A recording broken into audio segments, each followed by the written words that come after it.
Most people, if you said, what is happiness? They'll tell you it's a result.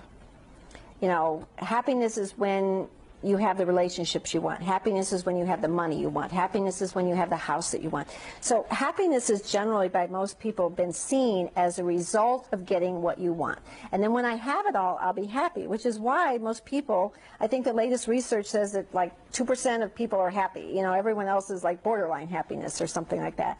And I think it's because if that's how we see it, that we have to have all these things, then we're never going to be happy, because we get the house, but then it's not big enough. We get the relationship, but it's not, you know, strong enough. We get the, you know, job, but it's not exactly what we wanted.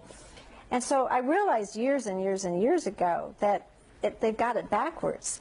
Happiness is not the result of getting what you want. Happiness is the catalyst that allows you to get what you want.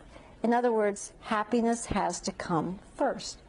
You have to choose happiness first. And people will say, well, how am I going to be happy if I don't have the job I want? Well, how are you going to get the job you want if you're not? No one wants to love you if you're unhappy. No one wants to hire you if you're unhappy. We're not going to lose weight if we're unhappy. We're not going to find our soulmate if we're unhappy. So if we're in a state of unhappiness, all these things that we want that are going to make us happy aren't going to come.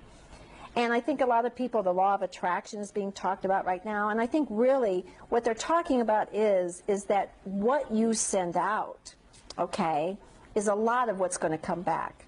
The song that goes, if you want to be loved, then be lovable, you know.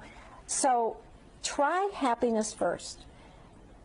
If I am the kind of person who's joyful and content and happy with my life, then I'm going to attract people who are also that way, which will then end up with me having the relationship I've wanted. If I'm happy with my job, even though it may not be what I want to be doing 10 years, 20 years down the road, but if I'm content on doing it the best and being happy as I'm doing it, then I'm going to get promoted, or people are going to see me, or other companies are going to want to have me. So if we can allow happiness to be first and not be whining, griping, complaining, and waiting to have it all, I think what's going to happen is most people are going to end up with exactly what they wanted to begin with.